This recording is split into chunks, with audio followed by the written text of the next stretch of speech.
Greetings, everyone. This is something that the Lord has been speaking to me personally over the last several days, and He's been showing me how He has been consistently faithful in the little things.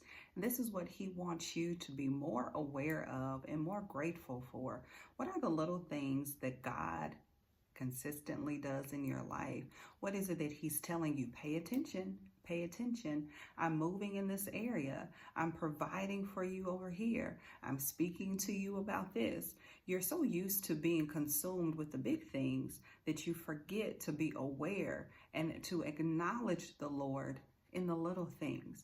The little things, remember, the little things, what we would consider are little things, the little blessings, the little gifts, the little words, the little unctions, the little indicators that God is doing something in our lives. Those little things lead to the big things, the big breakthrough, the big deliverance, that big prayer that you have been asking for. And this is something that I believe a lot of believers get caught in this trap. And that is that you're so focused and your faith is so centered on that big thing happening that you lose sight of what it is that God is doing right then and there, in that very present moment in your life, in that small area, that small prayer, even something that you prayed about weeks ago.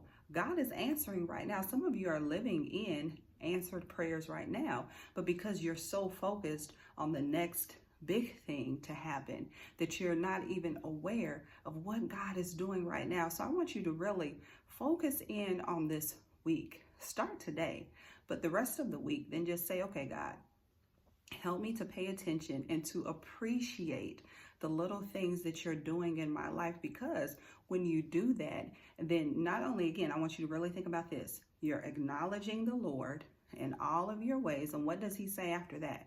When you acknowledge the Lord in all of your ways, then He will direct your path.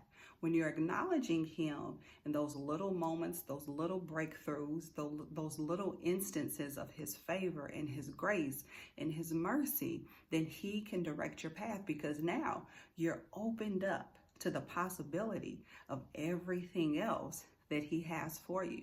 What is tied and connected to those small instances right now that you're living in, those small moments right now where you're seeing God move, where you're seeing His hand, where you're hearing His voice? Some of you, again, you're so focused on not hearing from the Lord or not receiving the big answer that you've been praying for, that you forget to pay attention to those small moments right now where God is speaking, when He is moving for you, when He is giving you clarity or instruction or insight on a particular matter. He is answering you through a dream. He is telling you what you need to do about that over there. But because you're so worried about this over here, then it's easy to not recognize what He's doing. So just take a little bit of extra time this week and meditate on the goodness of God and say, Lord, I thank you for the small, I thank you for the big, and I just thank you for you. All right, family, I'm praying for you. I love you. Be blessed. Bye-bye.